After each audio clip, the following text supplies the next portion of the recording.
What's up everybody? Welcome back to my channel. Today I wanted to make a sort of traditional style of dumpling that's got a nice kind of thicker and fluffier dough to it, but I'm also going to crisp up the bottom, and I want to give this kind of my own twist.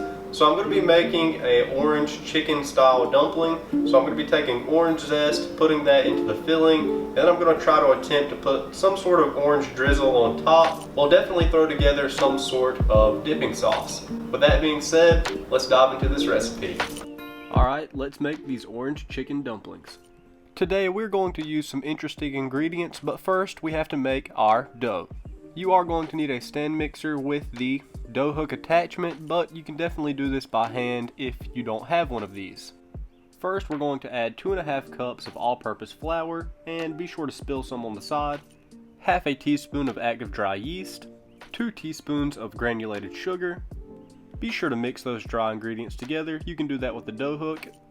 And finally, 3/4 of a cup plus 2 tablespoons of lukewarm water. Don't make it too hot or it will kill the yeast. And we're just going to mix this on low to begin with, and then fire that up to medium speed until it forms a nice ball. My dough is a little shaggy, and yours could be too depending on how old your flour is, so just add water until a dough ball comes together. We're going to place this in our bowl and then cover it with plastic wrap and let it proof in a warm place.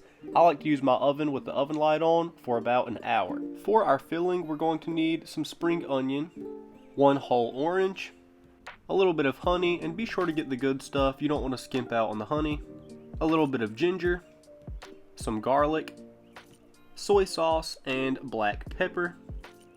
And finally, some sort of ground meat. Today I'm going to be using 90-10 ground chicken because it is relatively healthy, and that's what I typically eat with some of my meals throughout the week.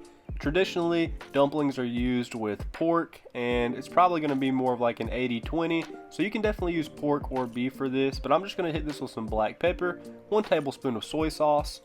Then I'm going to grab my orange and take the zest off of the entire orange and then add this to my filling. So shake that in and save your orange. Chop that orange in half and then squeeze the juice of it into a bowl. Now add 1 tablespoon of your orange juice to your filling and save the rest for your drizzle later. Now I'm just cutting the green onions up. I'm only using 2 here, and you want to chop these up pretty finely. And I separated the whites from the greens and added a few of the whites in, and then I'm just going to chop this up very finely so you get a nice bite. Add that to your bowl, and then you're just going to need about a 1-inch knob of ginger. The easiest way to peel this is definitely with a spoon, so you're shooting for this here. It's okay if some is left behind. Finally grate that and then run over it with your knife. Now you can scoop that up and add it to your bowl. Now I'm just going to take 2 cloves of garlic and peel these by hitting with my knife, and then I'm just going to give these a nice thin slice all the way down the clove, and then we're going to pile both of these up and kind of chop them up the same way that we did the green onion. I like to leave my garlic relatively chunky to get a nice bite in the dumpling. Now we're just going to mix all of our ingredients in the bowl until it is kind of whipped together, but don't over mix here so the meat doesn't become tough.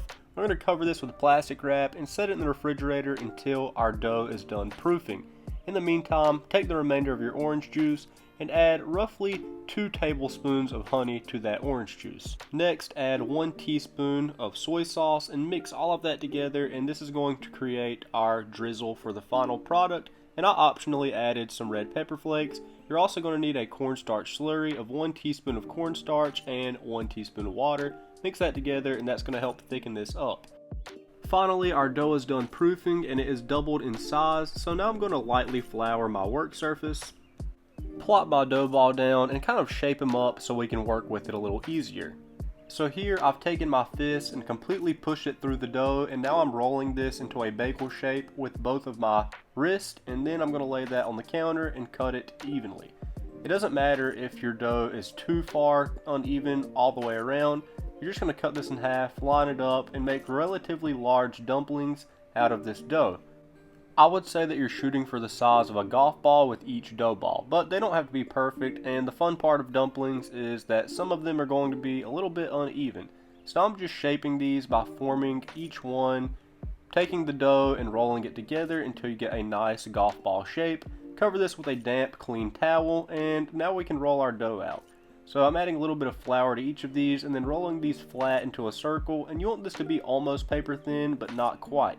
So as you finish rolling a dumpling wrapper, you're going to add it to your stack of dumpling wrappers and then dust it with a little bit of flour to prevent it from sticking.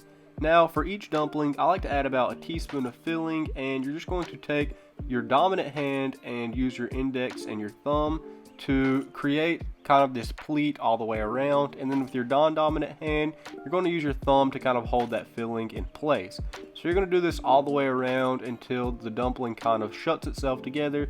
This is really hard for the first time, and by no means did I do this perfectly, but you end up with some good dumplings as well as some ugly dumplings. But at the end of the day, if you have meat wrapped in dough, you have a dumpling. So now we're going to add some vegetable oil to a large non-stick pan, and we're just going to crisp these dumplings on medium for about 4 or 5 minutes until the bottoms are golden brown. Now I'm going to add a cup of water using my lid as a shield because water and oil will definitely sputter.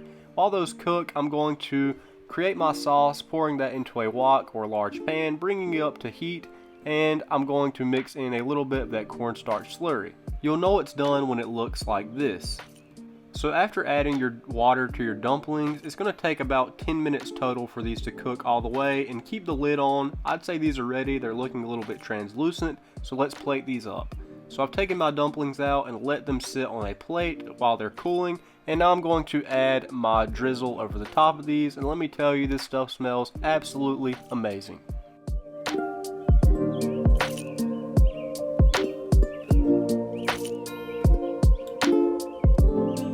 Alright, so the dumplings themselves were nice and fluffy. I do think that the one thing that I would have done a little bit different is kind of make an orange focused dipping sauce. So more like a orange chicken glaze type of sauce that maybe a little bit thinner that you can dip the dumpling into, but you get that kind of citrusy bite into the actual filling, but it's definitely kind of hidden. I do think to make it stand out more is to put it in the dipping sauce all together to kind of tie this whole theme together. But with that being said, the dumplings themselves are nice and tender, nice and fluffy on the outside, and the filling is absolutely phenomenal. You got that nice ginger taste, a little bit of citrus, and chicken.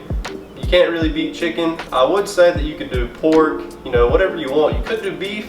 If you want it to be a little bit more juicy, I would recommend doing like an 80-20 beef. I went with a 90-10 just to make it a little bit more healthier for a type of weeknight meal that I typically eat.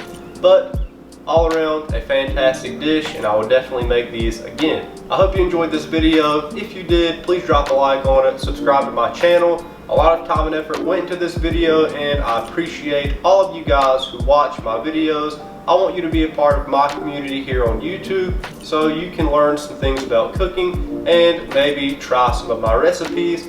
So with that being said, I will see you all on the next one.